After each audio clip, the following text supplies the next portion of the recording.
Merci de votre constante fidélité à ce rendez-vous hebdomadaire de partage de bonnes techniques agricoles et de prévisions météorologiques agrométéo.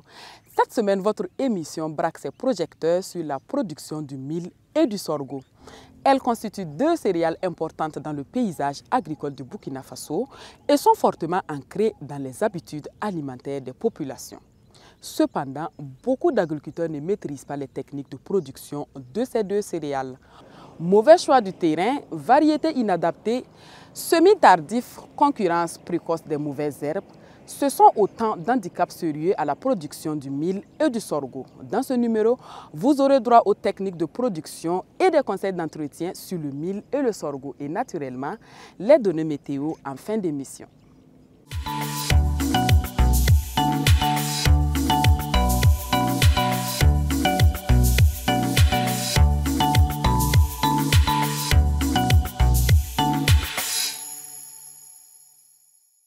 Mon champ se prépare à partir du mois de mars. Nous commençons les activités de préparation. Première des choses, c'est de produire du fumier organique, bien décomposé. Après ça, c'est le défrichage du champ et en même temps les dépôts de ces fumiers organiques dans les champs. Mois de mai, on commence les labours en généralement. Voilà. Et puis on épand en même temps les fumiers organiques en labourant. Sur 1 hectare, je dépose au moins 5 tonnes de fumier organique pour la fertilisation. Pour faire les semis, il faut labourer ton champ. Après avoir fini de labourer, il faut faire les lignes de ces champs. Les lignes de 80-80. Espacement entre lignes, c'est 80-80 que tu dois faire ces lignes. Après avoir fini de faire ça maintenant, on part à la semis. Quand on aura fini de semer, 5 jours après, il faut contrôler si ça poussait ou pas. 5 à 1 semaine, il faut aller faire le ressemis. Si le ressemis c'est bon maintenant, on attend dans 10, 11, 12, en allant à 15 pour faire le démarrage. Le démarrage consiste à arracher les plantes chétives et rester celles rigoureuses. Ce qui permettra aux plants restés de vraiment de profiter dans les zones racinaires des éléments nutritifs qui s'y trouvent. Et ensuite, il y a le sarclage. Il ne faut pas attendre 3-4 semaines pour sarcler le sorgho. Après la levée nette, maximum 2 semaines, il faut sarcler. Parce qu'en ce moment, les plantes n'ont pas assez de force pour lutter contre cette concurrence des mauvaises herbes. Alors que les mauvaises herbes sont plus compétitifs en matière d'éléments nutritifs dans le sol que les jeunes cultures. Donc il faut les débarrasser de ces parasites-là. Voilà. Une fois cela fait, il faut procéder à l'apport de la fertilisation minérale, notamment l'NPK. 2 semaines maximum après semis. Le NPK, il faut 150 kg à l'hectare. Ici, ce qu'on conseille à nos producteurs, c'était la technique de la microdose qui leur permettrait vraiment d'économiser non seulement en engrais, mais d'accroître aussi les productions. Et le microdosage, comme on le dit, c'est une opération qui consiste à apporter quelques milligrammes ou bien sinon quelques grammes d'engrais minéraux au pied des cultures, à quelques centimètres, et referme.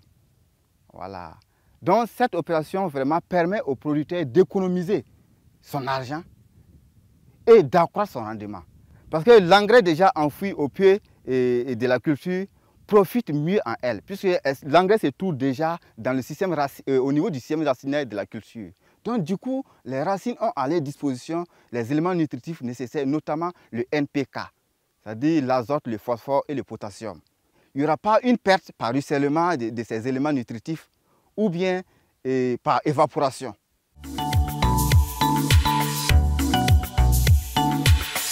J'utilise des semences améliorées parce que c'est très important. Première des choses, la semence t'amène vraiment à 75% de réussite de production. Si la semence n'est pas bonne, le rendement est raté. Voilà. Et également, il faut traiter la semence avec les fongicides qui permettent vraiment de lutter contre les maladies qui peuvent attaquer la plante. Également, ça permet à la plante d'éviter beaucoup de maladies. Il faut chaque fois chercher des semences améliorées. Donc, il ne faut pas prendre une seule variété, faire au moins 10-15 ans avec ça, joue sur le rendement même. Mais si tu changes de semences, ça aussi, ça contribue à avoir beaucoup de rendement dans les champs. Après avoir fini de labourer, je pars à la recherche des semences améliorées, adaptées au climat.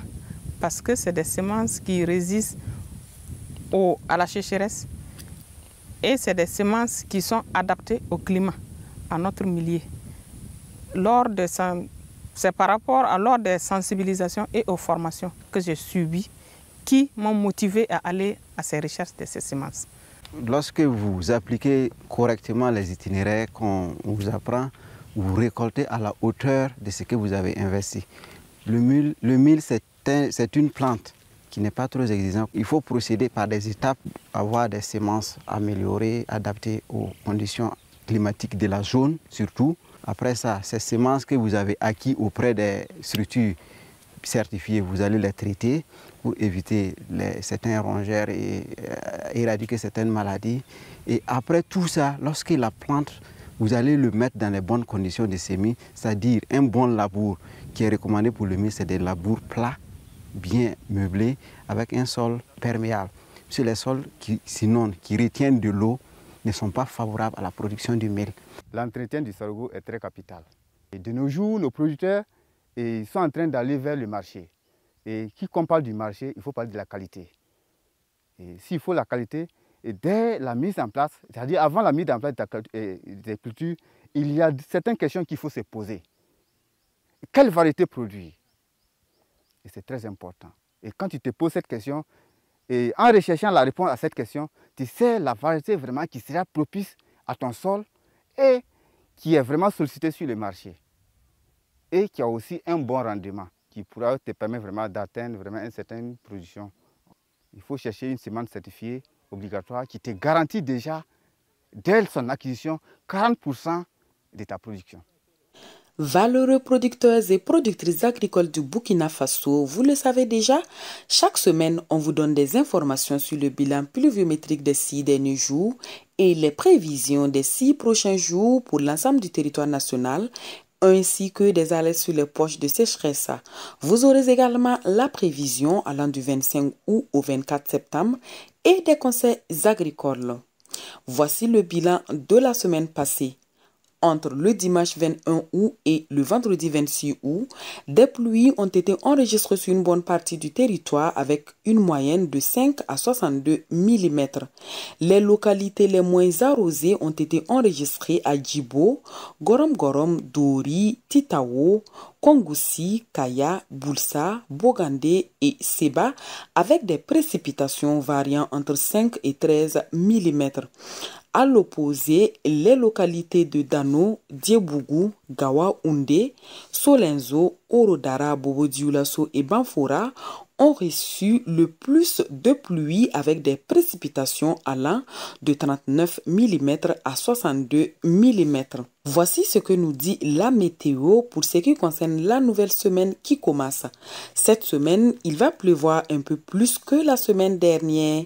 Les pluies varieront entre 19 et 84 mm sur l'ensemble du territoire au cours de la période du 28 août au 2 septembre. Certaines localités de Nouna, Solenzo, Orodara, Oundé, Diebougou, Dano, Léo, Po, Manga, Tenkodogo, Wargaï, Pama, Diapaga et Fadangourma recevront les plus fortes pluviométries entre 57 et 84 mm de pluie, soit 570 000 et 840 000 litres d'eau par hectare. Les détails sur les quantités de pluie peuvent être retrouvés sur la carte et sont mis à jour sur l'application de Plaine Village Nourou que vous pourrez télécharger gratuitement sur Play Store. Il y aura un peu moins de pluie cette semaine dans les localités de Sindou, Banfora, Batié, Tougan, Waiguya, Titawo, Djibo, Gorom Gorom et l'ensemble des localités de Goursi, Yako, Zignare, Kongoussi, Kaya, Boulsa, soit entre 19 et 37 mm de pluie, ce qui équivaut à 190 000 et 370 000 litres d'eau par hectare. Vous pourrez avoir plus de détails sur l'application Plaine Village Nourou. L'ensemble du territoire recevra du 25 août au 24 septembre entre 69 à 279 mm d'eau de pluie. Certaines localités de Sendou, Orodara, Banfora, Bobo-Dioulasso, Gawa, Diebougou, Dano, Oundé, Boromo, Léo, Sapui, Po, Manga, Wargaï, Pama et Diapaga recevront les plus fortes pluviométries, soit entre 2 359 000 à 2 799 000 litres d'eau par hectare tout au long de ces 30 jours. Pour les producteurs et productrices des localités où on observera les faibles pluviométries, il est conseillé de faire des réserves d'eau dès les premières pluies afin d'arroser manuellement leurs champs en cas de flétrissement de leurs spéculations. Les pompes de traitement phytosanitaire préalablement bien lavées peuvent être utilisées pour arroser les champs. Pour l'ensemble des agriculteurs, pensez à planter des arbres tout autour de vos champs. Ces arbres pourront servir de haies et brise-vent les années à venir afin de limiter les dégâts causés par l'intrusion des animaux en divagation et par les vents violents. Je vous donne rendez-vous la semaine prochaine pour d'autres nouvelles sur le temps et d'autres conseils agricoles. Vous pouvez toujours nous envoyer vos suggestions par WhatsApp au plus 226 76 60 03 81. Ce fut un véritable plaisir de présenter ce numéro d'Agrométéo dont le contenu va sans doute vous permettre d'accroître le rendement de vos champs de mil et du sorgho. Il faut le rappeler, ces spéculations sont parmi les céréales les plus consommées au Burkina Faso. Producteurs et productrices agricoles, il est important de choisir les variétés de semences et les dates de semis adaptées au climat de votre localité afin d'accroître le rendement de vos productions. Sur ce, nous vous souhaitons une fructueuse campagne agricole. À la semaine prochaine.